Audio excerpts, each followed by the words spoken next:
여호와께서 이르시되 내가 땅 위에서 모든 것을 진멸하리라. 내가 사람과 짐승을 진멸하고 공중의 새와 바다의 고기와 거치게 하는 것과 악인들을 아울러 진멸할 것이라. 오늘 생명 양식은 스바냐 1장 1절에서 13절 말씀입니다.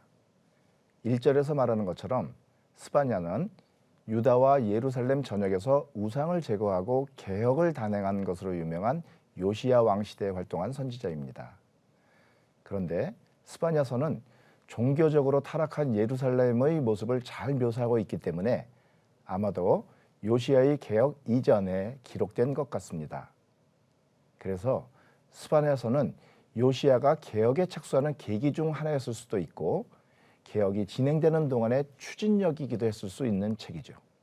자, 스바냐서의 주제는 한마디로 하나님의 심판입니다. 그러다 보니 심판을 받을 여러 부류의 대상들에 대한 언급이 많이 나오고 그래서인지 오늘 본문에는 우리에게 낯선 단어가 2개 나오는데요. 4절에는 그마림이라는 용어가 나오는데 이건 우상숭배 제사장, 주로 바알에 대한 제사를 주관하는 제사장을 의미하는 용어고 5절에는 말감이라는 용어가 있는데 이는 암몬 족속이 섬기던 소의 머리 형상을 한 우상을 가리키는 말입니다. 다른 말로 밀곰 또는 몰렉이라고도 불리죠. 자, 이제 조금 길지만 2절부터의 본문을 함께 보시죠. 여호와께서 이르시되 내가 땅 위에서 모든 것을 진멸하리라. 내가 사람과 짐승을 진멸하고 공중의 새와 바다의 고기와 거치게 하는 것과 악인들을 아울러 진멸할 것이라. 내가 사람을 땅 위에서 멸절하리라. 나 여호와의 말이니라. 내가 유다와 예루살렘의 모든 주민들 위에 손을 펴서 남아있는 바알을 그곳에서 멸절하여 그마림이란 이름과 및 그 제사장들을 아울러 멸절하며 또 지붕에서 하늘의 무별에게 경배하는 자들과 경배하며 여호와께 맹세하면서 말감을 가리켜 맹세하는 자들과 여호와를 배반하고 따르지 아니한 자들과 여호와를 찾지도 아니하며 구하지도 아니한 자들을 멸절하리라. 주 여호와 앞에서 잠잠할지어다. 이는 여호와의 날이 가까웠으므로 여호와께서 희생을 준비하고 그가 청할 자들을 구별하셨음이니라. 여호와의 희생의 날에 내가 방백들과 왕자들과 이방인의 옷을 입은 자들을 벌할 것이며 그날에 문턱을 뛰어넘어서 포악과 거짓을 자기 주인의 집에 채운 자들을 내가 벌하리라. 나 여호와가 말하노라. 그날에 어문에서는 부르짖는 소리가 제2구역에서는 울음소리가 작은 산들에서는 무너지는 소리가 일어나리라. 막데스 주민들아 너희는 슬피 울라. 가나안 백성이 다 패망하고 은을 거래하는 자들이 끊어졌습니다. 그때 내가 예루살렘에서 찌꺼기같이 가라앉아서 마음속에 스스로 이르기를 여호와께서는 복도 내리지 아니하시며 화도 내리지 아니하시리라 하는 자들을 등불로 두루 찾아 벌하리니 그들의 재물이 노락되며 그들의 집이 황폐할 것이라.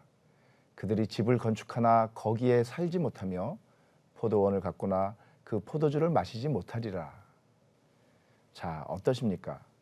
오늘 본문은 심판하시는 하나님의 시선과 그 손길에서 벗어날 수 있는 것은 아무것도 없다고 말합니다. 하나님께서 창조하신 모든 것, 그러니까 창세기 1장에서 언급된 모든 피조물들이 다 심판의 대상이라고 선포되죠. 바다의 고기, 공중의 새, 땅 위의 짐승, 그리고 사람 모두 말입니다. 하나님의 도성인 예루살렘도 심판에서 예외가 되지 못합니다. 안전지대란 없는 거죠. 오히려 예루살렘이야말로 하나님의 심판의 이유라고 할 수 있습니다. 예루살렘 안에 남아있는 바알 같은 우상들과 우상 숭배자들, 해, 달, 별 같은 천체 숭배자들, 그리고 종교 혼합주의자들을 향한 심판이 강력하게 선포되고 있으니까요. 오늘날로 치면 교회라고 할 수 있는 하나님의 도성, 하나님의 집이 이처럼 심판을 피할 피난처가 아니라 오히려 심판이 시작되는 곳이라는 점은 구약이나 신약이 공통적으로 말하고 있어요. 우리가 깊이 묵상해 보아야 할 대목입니다. 자, 방금 보신 것처럼 오늘 본문에는 심판받아 마땅한 자들이 열거되고 있습니다. 그 하나하나를 짚어보는 것도 아주 좋을 것 같아요. 하지만 다 이야기하기엔 너무 기니까 여기서는 두 가지 경우만 간단하게 짚어보시죠.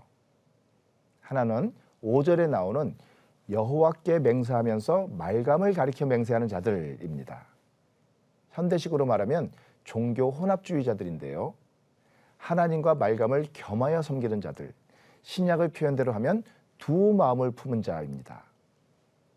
세상이 약할수록 이런 사람들 역시 자신은 하나님을 섬긴다고 착각하기 쉽습니다. 스스로 자신에게 속는 거죠. 그러니 하나님을 믿는다고 고백하는 우리들 역시 혹시 두 마음을 품은 자는 아닌지, 하나님의 보호의 대상이 아니라 심판의 대상인 것은 아닌지 점검해 볼 필요가 있을 것 같습니다. 다른 하나는 12절에 나오는 찌꺼기같이 가라앉아서 마음속에 스스로 이르기를 여호와께서는 복도 내리지 아니하시며 화도 내리지 아니하시리라 하는 자입니다. 조금 설명이 필요한 진술 같지만 그냥 간단하게 말하면 하나님을 믿는다고 하면서도 하나님의 약속에 의지하여 현실을 살아가기보다는 현실에 안주한 채 눈앞의 이해관계를 따라 사는 사람들을 말합니다. 종말과 심판에 대한 하나님의 약속이 매일의 삶에 아무 영향도 미치지 못하는 사람들이죠. 이들 역시 스스로는 믿는다고 생각할지 모르지만 심판의 대상이라고 오늘 본문은 말해줍니다. 어떠십니까? 성경에는 심판에 대한 이야기가 적지 않게 나옵니다. 왜 그럴까요? 하나님께서는 우리들을 망설임 없이 심판하실 것이지만 그렇다고 해서 심판하시기를 기뻐하거나 즐거워하시는 분은 아니십니다. 오히려 우리가 심판의 메시지를 듣고 돌이켜 하나님께로 돌아가 피함으로써 심판을 면할 수 있기를 바라시는 사랑의 하나님이십니다. 누가 심판의 대상인지 말해주는 오늘 본문을 통해서 혹시 우리가 그에 해당하지는 않는지 돌아보고 돌이켜서 진노의 심판을 피하고 하나님의 보호와 회복의 대상이 되는 우리 모두가 되시기를 바랍니다.